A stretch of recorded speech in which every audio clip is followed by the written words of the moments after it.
Hello friends, स्वागत है आपका मेरे यूट्यूब चैनल में। आज के इस वीडियो में जो है भौतिक विज्ञान के टॉप एमसीक्यूज में है देखने वाले हैं। ये आपके सभी परीक्षाओं के लिए काफ़ी इंपॉर्टेंट होने वाला है।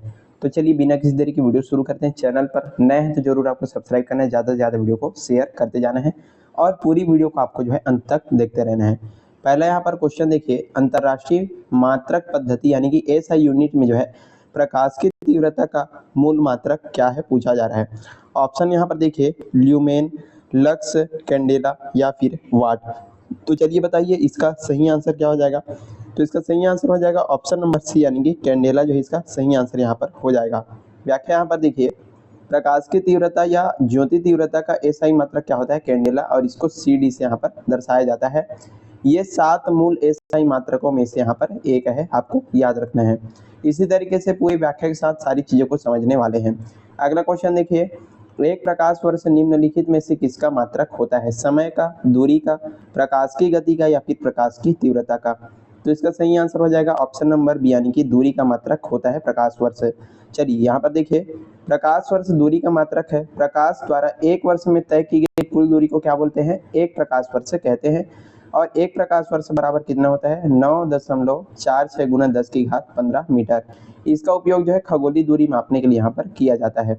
चलिए आगे बढ़ते हैं। अगला क्वेश्चन देखिए, रॉकेट का अंतरिक्ष में उड़ान भरना न्यूटन के गति के किस नियम पर आधारित होता है, प्रथम नियम, द्वितीय नियम, तृतीय नियम या फिर गुरुत्वाकर्षण नियम। तो इसका सही आंसर कौन सा हो जाएगा, ऑप्शन नंबर सी यानी कि तृतीय नियम पर ये जो है आधारित होता है। यहाँ पर देखिए, रॉकेट का प्रक्षेपण न्यूटन की गति के तृतीय नियम यानी कि जो क्रिया प्रतिक्रिया का नियम है उस पर काम करता है। नीचे की ओर निकलने वाली जो तीव्र गैसें हैं वो क्या करती है, क्रिया हो गया, और रॉकेट जो है ऊपर की ओर धकेलती है, क्या होता है आपका, प्रतिक्रिया। ये जो है संवेग संरक्षण के सिद्धांत पर भी आधारित है। चलिए आगे बढ़ते हैं। अगला क्वेश्चन देखिए, वॉशिंग मशीन का कार्य सिद्धांत निम्नलिखित में से किस पर आधारित है, अपकेंद्रीकरण, अभिकेंद्रीकरण, अपोहन या फिर विसरण।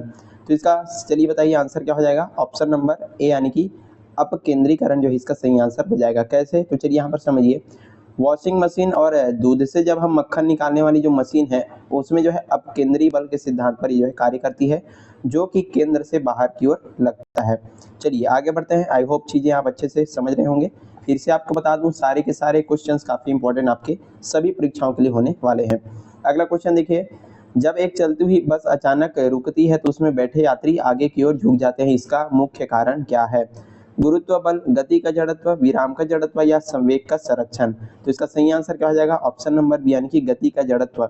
जब जो है न्यूटन के प्रथम नियम यानी कि जड़त्व के नियम के अनुसार यदि हम बात करें तो शरीर का जो निचला हिस्सा यानी कि जो पैर वाला जो हिस्सा है वो बस के संपर्क में रहता है, इसी कारण से वो जो है तुरंत रुक जाता है।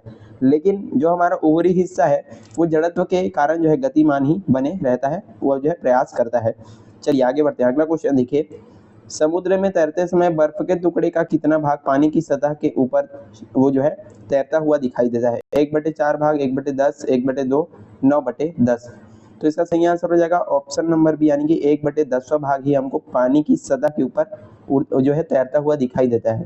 यहाँ पर समझिए, बर्फ का जो घनत्व है पानी की घनत्व से थोड़ा सा कम होता है, इसलिए तैरते समय बर्फ का 9/10वां भाग पानी के अंदर डूबा रहता है, सिर्फ और सिर्फ 1/10 भाग ही पानी की सतह के ऊपर दिखाई देता है। मतलब कहने का मतलब ये सिर्फ थोड़ा सा भाग ही हमको पानी के सतह के ऊपर दिखाई देता है, लेकिन बहुत सारा जो भाग है वो पानी के नीचे रहता है। आगे बढ़ते हैं। अगला क्वेश्चन देखिए, किस पिंड का भार पृथ्वी की सतह पर सबसे अधिक यहाँ पर होता है, किसी पिंड पर भार पृथ्वी की सतह पर कहाँ सबसे अधिक होता है, भूमध्य रेखा, ध्रुवों पर, पृथ्वी के केंद्र, मैदान की तुलना में पहाड़ों पर। तो इसका सही आंसर क्या हो जाएगा, ऑप्शन नंबर बी यानी कि ध्रुवों पर सबसे ज्यादा यहाँ पर भार होता है। देखिए, किसी पिंड का भार W बराबर mg होता है, पृथ्वी के ध्रुवों पर गुरुत्वीय त्वरण G का जो मान है सबसे अधिक होता है, इसलिए वहां पर पिंड का भार भी अधिकतम होता है, और भूमध्य रेखा पर ये जो भार है न्यूनतम होता है, याद रखिएगा। आगे बढ़ते हैं। वायुमंडलीय दाब को मापने के लिए किस वैज्ञानिक उपकरण का उपयोग किया जाता है, हाइड्रोमीटर, हाइग्रोमीटर, बैरोमीटर या फिर एमीटर। तो इसका सही आंसर हो जाएगा ऑप्शन नंबर सी यानी कि बैरोमीटर का उपयोग किया जाता है। वायुमंडलीय दाब को बैरोमीटर से मापा जाता है। बैरोमीटर के पाठ्यांक का अचानक नीचे गिर जाना आंधी तूफान आने का यहाँ पर संकेत होता है। चलिए आगे बढ़ते हैं। अगला क्वेश्चन देखिए, पानी की बूंदों के गोल होने का मुख्य भौतिक कारण क्या है, श्यानता, पृष्ठ तनाव, वायुमंडलीय घर्षण या फिर उत्प्लावकता। तो इसका सही आंसर हो जाएगा ऑप्शन नंबर बी यानी कि पृष्ठ तनाव जो है इसका सही आंसर हो जाएगा।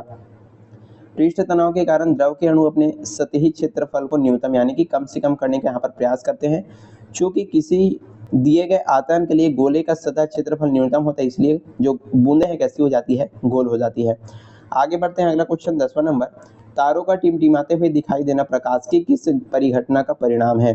प्रकाश का परावर्तन, प्रकाश का अपवर्तन, प्रकाश का प्रकीर्णन या पूर्ण आंतरिक परिवर्तन। तो इसका सही आंसर क्या हो जाएगा ऑप्शन नंबर यानी कि प्रकाश के अपवर्तन। इसी वजह से जो है पृथ्वी के वायुमंडल में हवा की अलग अलग जहाँ पर परतें होती है, जिनका जो घनत्व और तापमान बदलता रहता है।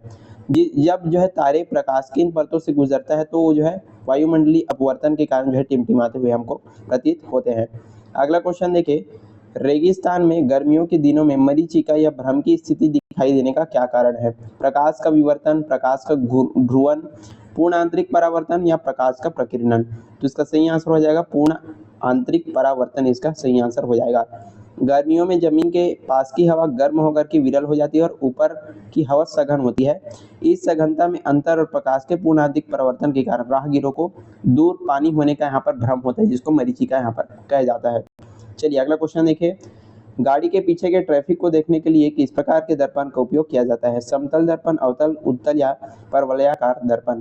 तो हमेशा आपको याद रखना, गाड़ी में जो दर्पण लगा होता है वो क्या होता है? उत्तल दर्पण होता है। ऑप्शन नंबर सी आपका सही आंसर हो जाएगा। वाहनों में जो साइड मिरर के रूप में उत्तल दर्पण का प्रयोग किया जाता है, क्योंकि यह वस्तु का सीधा और बहुत ही छोटा प्रतिबिंब बनाता है, जिससे ड्राइवर को पीछे का बहुत बड़ा जो क्षेत्र यहाँ पर दिखाई देता है। अगला क्वेश्चन देखिए, दाढ़ी बनाने वाले शीशे और डॉक्टरों द्वारा आंख, कान, गले की जांच के लिए किस प्रकार के दर्पण का प्रयोग होता है? उत्तल, अवतल, समतल या बेलनाकार। तो इसका सही आंसर हो जाएगा अवतल दर्पण का प्रयोग किया जाता है। अवतल दर्पण पास रखी वस्तु का सीधा, आभासी और बड़ा प्रतिबिंब बनाता है, जिससे चेहरे के बाल या शरीर के जो आंतरिक हिस्से साफ साफ और अच्छे तरीके से बड़े दिखाई देते हैं। आगे बढ़ते हैं, अगला क्वेश्चन है, धूप के चश्मों की या क्षमता यहाँ पर कितनी होती है? 0 डायोप्टर, 1 डायोप्टर, 2 डायोप्टर या 4 डायोप्टर। तो इसका सही आंसर हो जाएगा 0 डायोप्टर यानी 0 डायोप्टर यहाँ पर हो जाएगा। लेंस की क्षमता का मात्रक डायोप्टर होता है। चूंकि धूप के चश्मे केवल रोशनी और यूवी किरणों से बचाते के लिए होते हैं, इसलिए उनमें कोई पावर नहीं होती। इनकी क्षमता जो है 0 डायोप्टर होती है। चलिए अगला क्वेश्चन देखिए, ध्वनि की चाल निम्नलिखित में से किस माध्यम में सबसे अधिक होती है पूछा जा रहा है? हवा में, निर्वात में, जल में या फिर इस्पात में, ठोस में। तो इसका सही आंसर हो जाएगा ऑप्शन नंबर डी यानी कि इस्पात या ठोस में जो है सबसे ज्यादा होती है। ध्वनि एक जो है अनुदैर्ध्य है, यांत्रिक तरंग है, जिसे चलाने के लिए माध्यम की आवश्यकता होती है। माध्यम की प्रत्यास्थता अधिक होने के कारण ध्वनि की चाल ठोस जैसे इस्पात में सबसे अधिक होती है, फिर द्रवों में और सबसे कम गैस में होती है। निर्वात में ध्वनि यात्रा नहीं कर सकता, ये जो है पूरी तरीके से इनका जो चाल है शून्य हो जाता है, ये यात्रा नहीं कर पाता। चलिए अगला क्वेश्चन देखिए, सोनार तकनीक का उपयोग मुख्य रूप से किसके द्वारा किया जाता है? अंतरिक्ष यात्रियों द्वारा, डॉक्टरों द्वारा, नौ संचालकों द्वारा या फिर मौसम वैज्ञानिकों द्वारा। तो इसका सही आंसर क्या हो जाएगा ऑप्शन नंबर सी यानी कि नौ संचालकों, यार जो नाव वगैरह जो चलाते हैं उनके द्वारा, यहाँ पर नाविकों के द्वारा किया जाता है। सोनार का जो उपयोग है नौसेना या नाविकों के द्वारा समुद्र में अंदर डूबी हुई वस्तुओं को पनडुब्बियों या जो समुद्र की गहराई है उसका पता लगाने के लिए किया जाता है। इसमें परासव्य तरंगों का उपयोग यहाँ पर होता है। आगे बढ़ते हैं, अगला क्वेश्चन देखिए, फ्यूज तार जो घरों में बिजली परिपथ के सुरक्षा के लिए लगाया जाता है उसकी क्या विशेषता होनी चाहिए? उच्च प्रतिरोध उच्च गलनांक, निम्न प्रतिरोध निम्न गलनांक, उच्च प्रतिरोध निम्न गलनांक या फिर निम्न प्रतिरोध उच्च गलनांक। तो इसका सही आंसर हो जाएगा ऑप्शन नंबर सी उच्च प्रतिरोध और निम्न गलनांक। फ्यूज तार का प्रतिरोध उच्च होना चाहिए ताकि शॉर्ट सर्किट होने पर गर्म हो सके, और गलनांक कम होने चाहिए ताकि वो जो है करंट आते ही तुरंत पिघल करके टूट जाए और जो उपकरण है वो सुरक्षित रहे। ये जो है टीन और लेड से यहाँ पर मिश्र धातु का बना होता है। अगला क्वेश्चन देखिए, ट्रांसफार्मर का मुख्य कार्य क्या होता है? डीसी को एसी में बदलना, एसी को डीसी में, एसी वोल्टेज को घटाना या बढ़ाना, और यांत्रिक ऊर्जा को विद्युत ऊर्जा में बदलना। तो चलिए बताइए इसका सही आंसर क्या हो जाएगा ऑप्शन नंबर सी यानी कि एसी वोल्टेज को घटाना बढ़ाना। ट्रांसफार्मर केवल प्रत्यावर्ती धारा एसी के वोल्टेज को बदल करके यहाँ पर कार्य करता है, ये दृष्टि धारा डीसी पर कार्य नहीं करता, याद रखिए।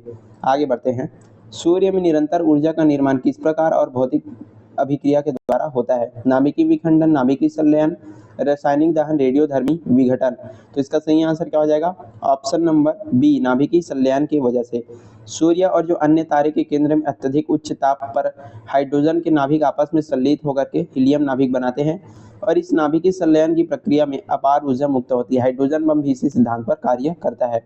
लास्ट हमारा क्वेश्चन है, परमाणु रिएक्टर में भारी जल का उपयोग किस रूप में किया जाता है? शीतलक के रूप में, मंदक के रूप में, नियंत्रक के रूप में या फिर ईंधन के रूप में? तो इसका सही आंसर हो जाएगा ऑप्शन नंबर बी, यानी कि मंदक के रूप में।